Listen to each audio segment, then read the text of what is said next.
And the second part of it is like, put the sun behind us.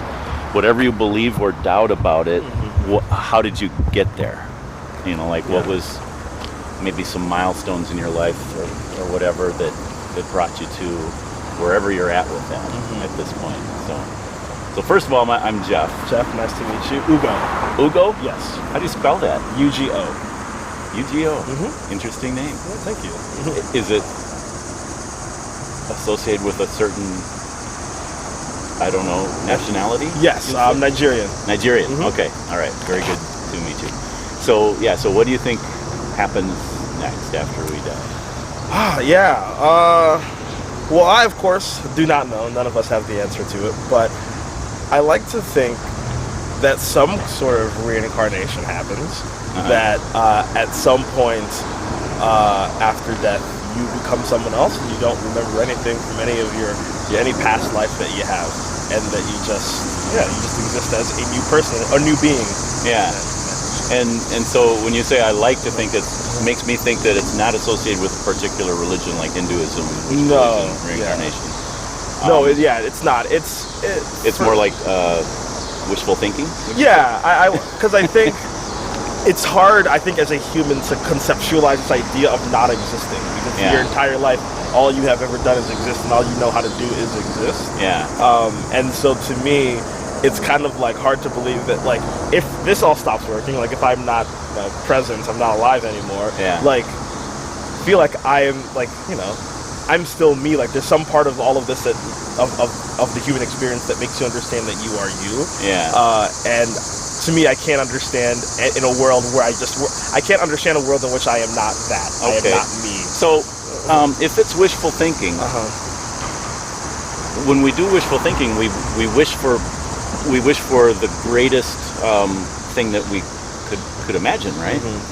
So it sounds like you're making a choice between non-existence and existence as a different person who has no memories. Isn't there another choice, like say heaven, or like you exist as you and you get to go on, maybe even you in another body, or you know what I'm saying? Like, so why is that your wishful thinking? I think there's just a lot of questions about, like, I guess, what is heaven? What is it composed of? Like,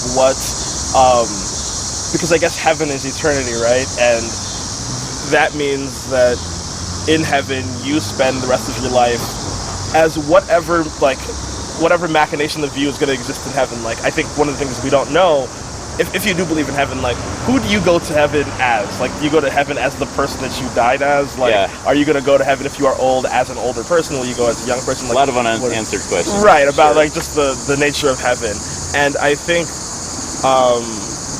that's, heaven is the final destination, and I would like to think. And living on Earth as a human being is like, as someone who is physically here, more of an ongoing. It's an ongoing thing, and like you get to see the world as it transpires, and you get to continue to have the wonderful experiences that people get to have as being living human beings. And so, now, did you grow up with a religious background? Yeah, my family is Catholic. I grew up Catholic until I turned 13, and then I was 13.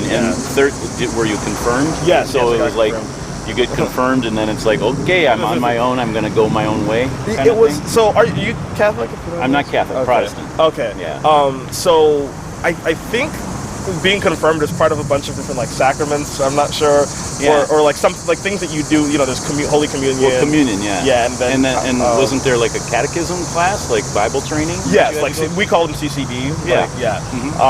And then then I think confirmation. I think after communion is confirmation, and then I think the next thing is marriage or whatever. Okay.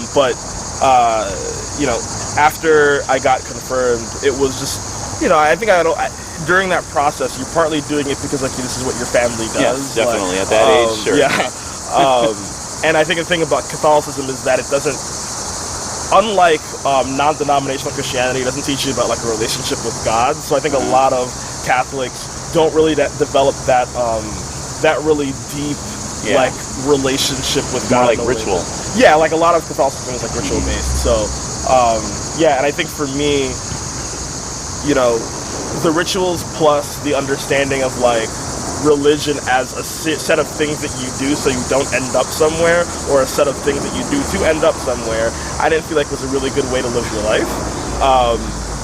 And so I was just like, and also coupling with the understandings of like what religion as a whole, what it was and like what it is now, is also like kind of dissuaded me from, and maybe some of the negative ways it's been used. I mean, if you're a community organizer, I'm thinking, you're very aware of that. Yeah, but the thing is, I don't like to attribute religion to the worst. I don't like to attribute things to the religion that people make the worst out of. Yeah. If that makes sense. Because we wouldn't do it for the Muslim religion. We wouldn't say all Muslims are terrorists. So right. Why should we do it for any other religion? Mm-hmm. That's fair. Exactly. Now, it sounds like you do have some exposure to non-denominational Christianity, like this idea that we could have an ongoing relationship with God. How do you? Yes, people that I've dated in the past like have been non-denominational Christian, and and also friends as well. I think during high school, a friend of mine was not religious at all growing up, and then I think it was like midway through high school, like towards the end of high school, like she became like a very passionate Christian. And I was like, I didn't understand why necessarily, because that's not normally a thing that happens. That would be kind of my story. Oh, really? More towards the end of high school, but yeah, it changed the way I related to people, probably. Like, I mean, the Bible refers to it as being born again. Yeah. So it had a profound effect on me, so I can relate. Yeah, my friend, she got into it late in high school, and she said that the reason that she did, and the reason that religion and Christianity in that case was so meaningful to her, is that no matter what you do as a human being, the worst thing that you could possibly do, the worst person that you could possibly be, that no matter what it is that you do, God will always love you and will always care for you and always be a part of your life. Yeah. And that is an extremely comforting thing to understand and feel, because like humans are fallible. Your parents, your loved ones, whoever it is, you can do things at some point that will make them stop loving you or stop wanting to. It's be conditional love. Yeah, like as much as we like to say that all the love that we have from our parents or other people is unconditional, it is conditional because we're human beings. Yeah. But the idea that love from God is unconditional is a very comforting way to feel, and that was where it came from for her, and that's what made me look at religion from a different lens. Yeah. I want to say this. I want to respect your time because you said 5 minutes, but so this is as far as community organizing, I'm assuming your goal is to make the world a better place, right? Yes, that's correct. So I want to do the same thing. Now, given that I do believe there is a heaven and an eternity and a God that we can have an ongoing relationship with, and that our sin and the ways in which we've gone against God cuts us off from God. And in the same way, I don't know if you're familiar with Adam and Eve in the garden, like the first reaction they have after they eat the forbidden fruit is they go and hide, and their relationship is destroyed, and they're they know God, they feel naked, they are naked, but physically naked, but they're exposed, and so they're not right, and so I want to make the world a better place. Well, I'll say this, like what your friend said is like, no matter what I do, I could be forgiven. Well, what I've experienced is the things I want to do have changed. The Bible talks about the Holy Spirit coming to live within us. Well, He gives me the desire to want to do good and to want to make the world a better place, and to be a good steward of the earth, for example, and but also and to think of future generations.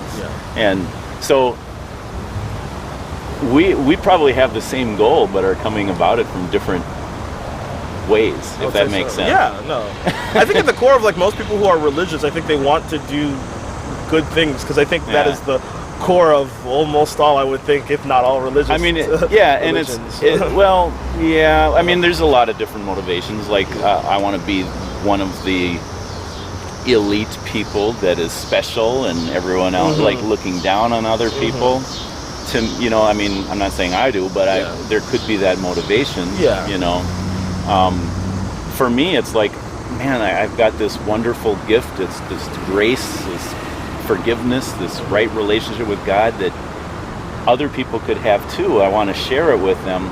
And it's not like I'm not thinking about Earth now, like improving the world now. Yeah. It's just that I feel like if people could experience this, then they would want to, like the motivation to want to do good for me as a Christian is not to earn heaven. That's already been done at the cross, right? In my understanding. Yeah. So I'm already going to heaven no matter what I do, but I want to do good because God gives me the motivation to say thank you. Jesus said, if you love me, you'll keep my commands. So I want to keep his commands, and I want to serve him and do good. So like I'm a high school teacher, I want the only reason I can read the Bible is because I had teachers that taught me. Well, I want to return the favor. I want to help, and I work in an impoverished community. I want to help those less fortunate. I mean, and it's not even that I'm such a good person. It's that God is giving me these desires to live out my faith, and also to help people have a better understanding of the Bible. So it kind of goes along with it. So yeah, we have a lot in common. Yeah, I would love for you to think about this: if there is a heaven and the possibility of an eternity. It's not so like you were talking about how like it's kind of like a destination, but reincarnation is more like an ongoing process. If you think about if you've looked into science or know how huge this universe is and how much we're discovering about it and the micro universe, both ways, we realize how much greater would the creator of all that be, right? So to be with God, to be with our Creator, more and more we're realizing how that's not going to be, it's not going to be like, okay, here I am, now I'm bored. I would figure out there's things to do in heaven. Yeah, I don't know what. I mean, Jesus talks about it in earthly terms because I think that's the only thing we can understand, there'll be no more crying or, pain or, it sounds like the kind of world we want to work towards, so it doesn't, I don't believe it has to be like just a singular destination, The reward of heaven is God himself, a right relationship with God himself. It's not streets of gold or, 100 versions or whatever. So, well, I appreciate the conversation. Of course. I'll give you a link to the YouTube channel. Sure. You can see how other people have answered it. That's my name right there, and that's the YouTube channel. Thank you so much, Jeff. I would love to talk more, but I know you're a busy organizer. Well, appreciate your time, Jeff. And I'm going to give you something else. Check this out. Not too many people see things from this angle. So, like, was Jesus just a great religious teacher, or was he actually who he said he was? Yeah. So that's my present to you. All right, Jeff. All right, Ugo. Have a good rest of your day. All right. God bless you. Yes, you too.